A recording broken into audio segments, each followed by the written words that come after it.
Buenos Aires es la tierra de las oportunidades. Está constantemente repoblándose con gente que viene de todas partes a cumplir su sueño. Quizá sea duro adaptarse, pero tanto los provincianos como los extranjeros que eligieron la ciudad como nuevo hogar se sienten hondamente porteños. Aquí todos pueden transformarse en lo que siempre quisieron ser. Aquí todo se puede encontrar, desde nuevas experiencias hasta viejos objetos. Todo se vende, todo se compra y hasta se regala. En Buenos Aires abundan los negocios de venta de discos y libros usados. Muchos de ellos poseen maravillas invaluables. El placer de la búsqueda es tan importante como el hallazgo de esa pieza única que hace años buscábamos.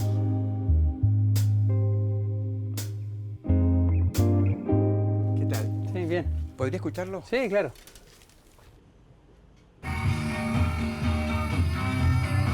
Te voy a poner este, mira. Gracias. Temazo.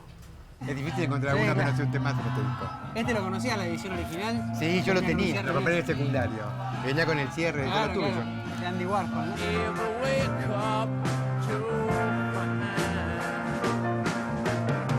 Hay rincones porteños que, a simple vista, no llaman la atención. Cuevas, muchas veces oscuras y atiborradas, pero que guardan tesoros que sabe descubrir el ojo experto.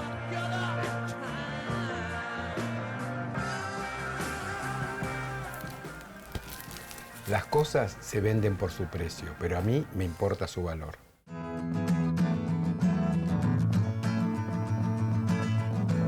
¿Qué es el buen vivir?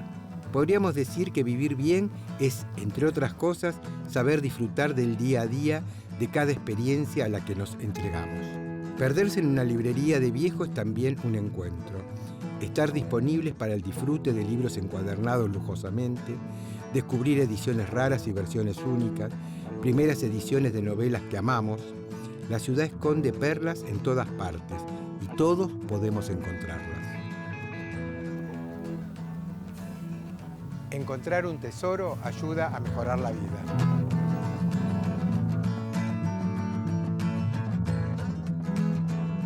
Descubrir de pronto un libro sobre el que nadie nos había hablado es uno de los grandes placeres del amante de la lectura.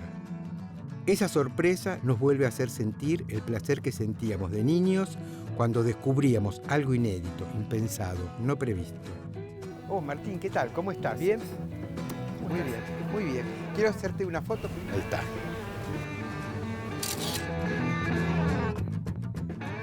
¿Recordás cuál fue el primer libro que vos fuiste a comprar por motus propio, que no te regalaron o te leyeron de chico, sino el primero que vos dijiste, bueno, este lo quiero comprar yo, o lo pediste por lo menos? No, yo tengo la idea de haber empezado a ser comprador de librería, no así de librería de viejo ni nada, sino de librería en el secundario. En la esquina del colegio al que yo iba hay una librería muy grande, muy tradicional, que se llama la librería del colegio. Y en aquella época fui lector de policiales, cosa que después dejé de ser. Y yo creo que eran cantidades de Agatha Christie que compraba yo. Eran los primeros libros que fui, pagué y me llevé yo. Agatha Christie. ¿Qué veías en el policial? ¿Te gustaba el suspenso? ¿Qué te gustaba? Tenía una capacidad que debo decir que después se me fue diluyendo. Primero es que seguía bien las tramas, que ahora no lo sé hacer bien. Seguía realmente Qué raro, las ¿no? Porque es tramas. al revés. Primero te cuesta la trama y después No, se te hace no, transparente. yo, digamos, el policial me ayudaba a eso, sabía perfecto los personajes que estaba pasando, el pacto de la intriga, qué va a pasar, a dónde va esto, quién es el sospechoso, quién entraba en ese juego por completo.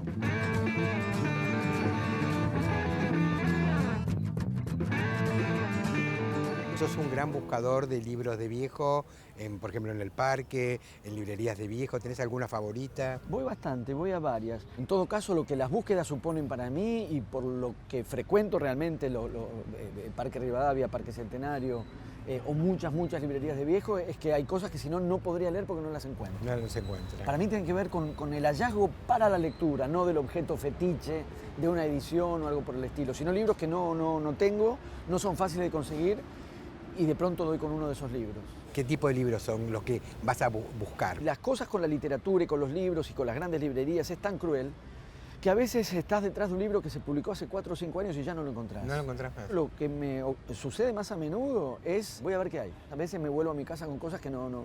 Cuando salí de mi casa no suponía que iba a volver con eso en la mochila y lo encontré. ¿Sos de tener muchos libros ahí a punto de, y a veces pasan años y se quedan ahí? O como decía Borges, hasta que no compro nuevos, hasta que no terminé los que compré. En un momento pensé eso, ¿para qué hacer la pila? Pero la verdad es que cuando son libros, por ejemplo, ahora el de Adorno, no sabes cuándo lo volvés a encontrar. No, viene dentro de 20 minutos, alguien que camino a la facultad pasa, lo encuentra, lo compra y ese libro no lo encontrás más. ¿Hay un placer infantil casi de descubrir algo que no conocías? ¿Qué hay? Sí, hay un tesoro y uno no sabe cuál es. Contrariamente a por ahí la convención o de esas otras veces que uno dice que es como el contador Geiger, que ahí hay oro, algo, pero claro, no, hasta que no escabe no sé qué es. No sé si es un doblón o sí, 3.000 millones. No sé, y que la excavación corresponde exactamente al gesto de tac, tac, tac, tac que uno va haciendo en las hileras. En algún momento iba detrás de los libros de Libertela, de Héctor Libertela, los que no se conseguían, ediciones agotadísimas o cosas de Paidós que ya no circulaban. En aquel momento sí. Pero también no los encontraba y por ahí no los encontré mientras los buscaba y un día entrando por entrar, así aparecía. Entonces yo te diría que ahí el hallazgo del tesoro era doble. Uno es que el tesoro estaba y otro es el haberlo encontrado. Lo que no encontraste y te encantaría encontrar, ¿qué es?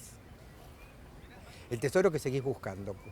Hay uno de Libertela que nunca vi, de Héctor Libertela. ¿De los últimos o de los primeros? No, viejos. De la aventura de los hiperbóreos. Sí. El camino de los hiperbóreos. El camino de los hiperbóreos. Es el único que no tengo. ¿Lo conociste a Héctor? Sí. ¿Y él sabía que estabas buscando sus libros así? No, a mí me da mucho pudor. Él sabía que yo lo leía y lo admiraba, supongo que lo sabía, porque además yo escribí algunas cosas sobre él y también tuve la suerte de que él lo supiera. Yo nunca le pasé nada, a mí me daba mucho pudor. En su momento tuve un deslumbramiento muy grande. Estos libros no son tan difíciles de encontrar, pero yo fui mucho detrás de eso. Yo tuve como profesor a David Viñas en la facultad, en el 86, y en esa época fui un buscador voraz de todos los libros de Viñas, y eso sí tengo todo y leí todo. A veces es hermoso que no encuentres para que sigas deseando, ¿no? Sí, no, esa demora y esa espera es genial también. Es una pequeña frustración, pero el día que, además como decía, como no es que yo voy preguntando, sino que me meto en las librerías y empiezo a buscar el día que aparece, sí, es un pequeño éxtasis.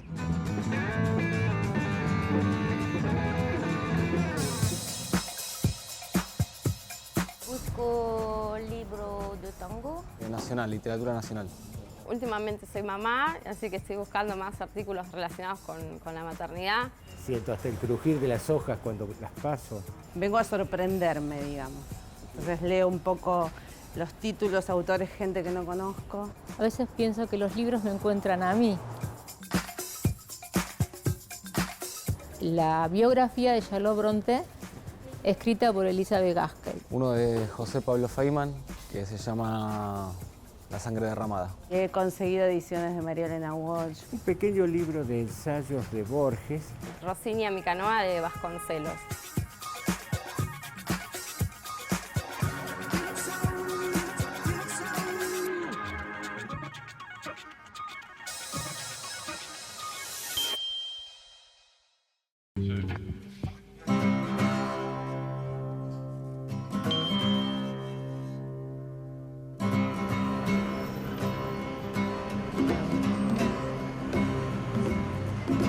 La música es un milagro que nos recuerda un pasado que no existió, pero que nos conmueve. Hoy circula en formato digital casi toda la producción musical grabada en el siglo XX. Sin embargo, el vinilo ha vuelto a ser elegido como soporte privilegiado por muchos. Las disquerías de usados son parte del paseo del melómano. Wow, Fernando, te voy a sacar una foto de ese disco, ¿eh? Okay.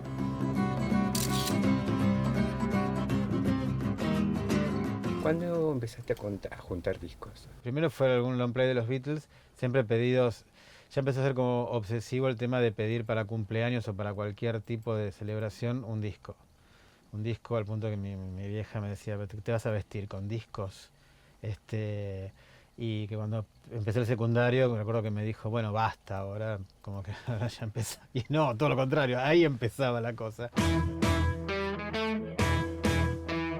Primero fueron las disquerías de flores, los discos de Queen y de Kiss, sobre todo los de Kiss importados, que eran como satánicos y muy sexuales, las tapas. Y ya después fue el Parque Rivadavia como la Feria de los Domingos, donde hice la mayor parte de la discografía de mis primeros años, ¿no? No pierdo el placer de hacer así con los dedos y mirar las tapas, aunque no vaya a comprar nada. Y uno se pasaba horas mirando las tapas, el sobre interno, había todo un desarrollo de arte. Además de arte de tapa, había tapas de artistas también, ¿no? Sí. Porque digo, artistas que hacían tapas para los grupos. El consumo del vinilo original era muy parecido al consumo del libro. Tenía que ver con el olor, tenía que ver con todo lo que traía. Nosotros no teníamos todo el arsenal de información de que cliques, no sé, qué sé yo, Traffic y salgan 500.000 fotos de Traffic y 500.000 videos. No teníamos nada. Entonces, de repente con un disco, con Led Zeppelin 3, por ejemplo, que es el que trae como una especie de disco que se gira, sí. ¿Te acordás? Sí, sí. Te pasabas horas como un tarado mirando. ¿Entendés eso? Sí. ¿Hubo algún disco que vos lo encontraste y te maravilló, te dije, wow, y temblaste, no sé, todo? Sí, hubo montones, pero me inicié por un chico más grande, digamos, que ya escuchaba mucha música y muy buena, y me llevaba como 4 años. Entonces yo iba a la habitación de él y veía todos los discos. Y había una edición que él tenía de The Man Who Sold the World, de David Bowie, que tiene un par de tapas. Él tenía la que es todo fondo negro y Bowie está como en su traje de mimo. Y una vez en una disquería acá del centro, no hace tanto, entro y lo veo ahí y digo, wow. Y encima, cuando lo agarro, el dueño de la disquería me cuenta la historia de que todos los discos que estaban en esa batea habían sido de un pibe que se había suicidado con la bandeja andando, lo habían encontrado escuchando discos. Y entonces fue como, me acuerdo que volví con el disco, viste, con una carga tremenda, porque por un lado era el disco que yo había visto en esa habitación y el único que casi que me quedaba por reencontrar, y a la vez había pertenecido a alguien que había tenido como un final trágico con sus discos. Y encima Bowie. Claro, y así que cuando murió Bowie, imagínate, lo primero que hice fue y puse The Man Who Sold the World.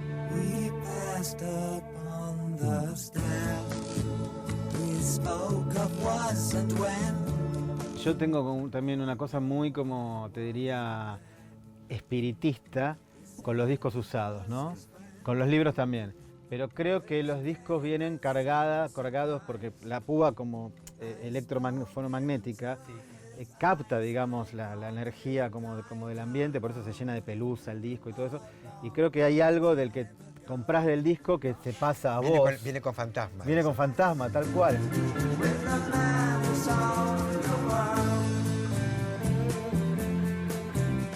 Y otra cosa muy curiosa es que como yo, los discos del parque eran los domingos a la mañana, generalmente la rutina era ir el domingo, en vez de ir a misa íbamos al parque. Y entonces estaba toda la gente hablando de los recitales del sábado a la noche y los más chicos pululábamos por ahí, digamos, estoy hablando de mis 14, 15, y volvía con el disco, ¿no? Caminaba todas las cuadras del parque hasta la casa donde vivía, que era donde está la Facultad de Filosofía y Letras ahora de Puan. Caminaba esas 15 cuadras con los discos y era llegar, ¿no? Entonces el domingo el ritual era escuchar. Entonces, hasta el día de hoy los domingos es para mí el día del vinilo.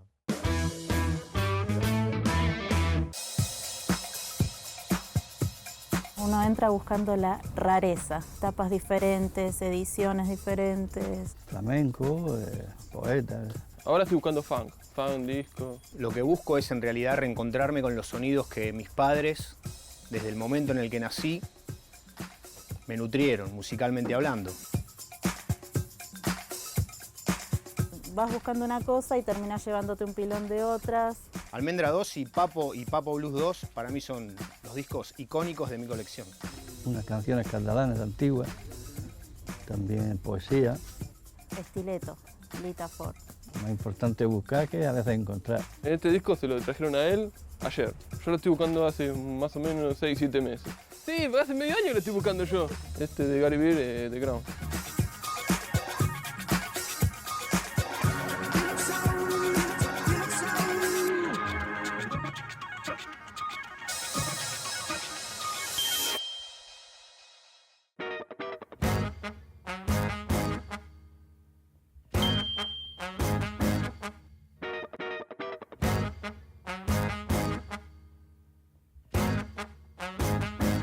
El melómano es el amante de la música, aunque no se interese ni en producirla ni en ejecutarla. El lector es aquel que se apasiona por la literatura, aunque no pretenda escribir un libro. Los vendedores de libros y de discos suelen ser grandes melómanos y lectores empedernidos. Siempre amé los discos, amé la música, en casa se escuchaba mucha música, llegaban muchos discos. No es casualidad que haya preferido vivir de esto o elegido vivir de esto, ¿no? Por una cuestión de curiosidad. Trabajar en una librería podía llegar a ser un laburo interesante. Soy lector, me gusta el libro objeto. Yo era coleccionista y me gustaba compartir la música. No creo que te dé el programa para explicártelo.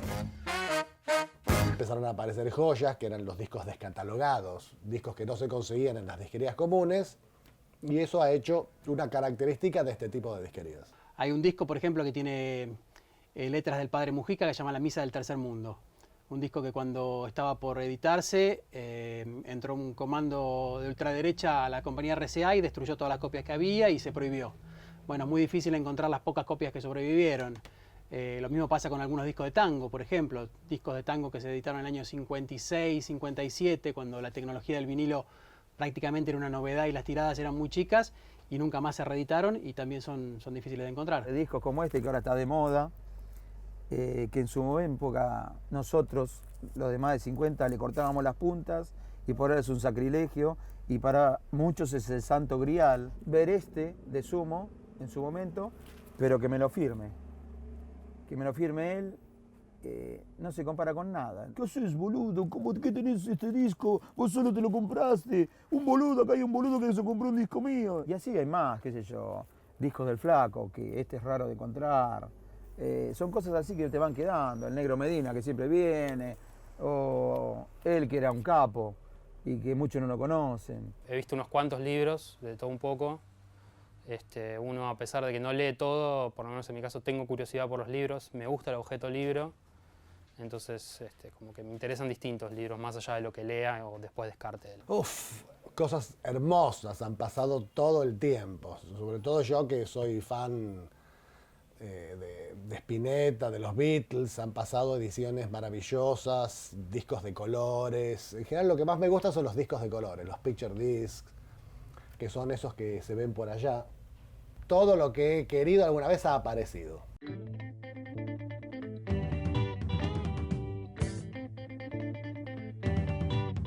Me encanta que la gente encuentre lo que busca y satisfacer a la gente con algo que está buscando hace mucho tiempo y darle ese placer de reencontrarse con algo que valora y quiere. Y trato de trabajar música que a mí me gusta, que tenga que ver conmigo, que yo pueda hablar con cariño del producto. El disco lo querés con las manos porque lo tocas, lo abrís, lo sacás, lo querés con la vista porque mientras lo escuchás lees lo que dice la tapa, hasta lo querés con el olfato porque hay discos que tienen un olor en especial, hay ediciones que tienen un olor especial, hay texturas distintas según la compañía, es como que la sensación, la experiencia de disfrutar un disco es más intensa.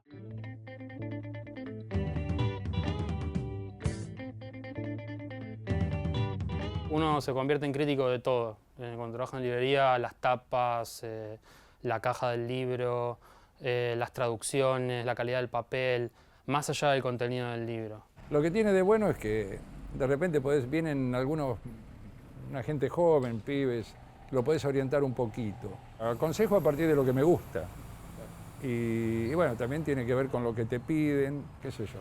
A Conrad, alguien que tiene ganas de leer una novela interesante, o alguna otra cosa más moderna, obviamente, pero los clásicos, y bueno, por algo son, y no pasan de moda nunca. Cuando llega una edición que no te gusta, que sabes que la tapa es fea, que la pifiaron con algo, decís, qué pena, el libro está bueno, ¿por qué no le pusieron algo más a ese lado?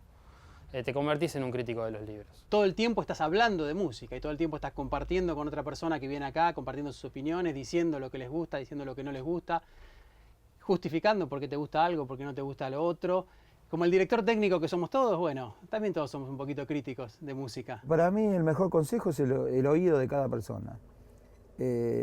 Quizás le puedes hacer, sí, conocer, pero aconsejar esto es mejor que aquello, esto es mejor que el otro, no. No puedo juzgar la apreciación que hace una persona de cada cosa. Así que si a vos te gusta, yo le digo, loco, si te gusta eso, dale para adelante y sé feliz. Sí, me tomó el dato de, en todo caso, abrirle un poco el campo de cosas para escuchar. El placer es efímero. Constantemente debemos recurrir a otro estímulo nuevo. Todo se compra y todo se vende, pero lo valioso no es tan fácil de conseguir. Exige una búsqueda hasta encontrar el tesoro. Las librerías y disquerías de usados son parte de ese inmenso mercado que es la vida contemporánea, pero son espacios que viven en los márgenes del sistema. Nos ofrecen una imagen retrofuturista, cool y a la vez apasionada. La felicidad no es un estado del mundo, es un estado de la mente.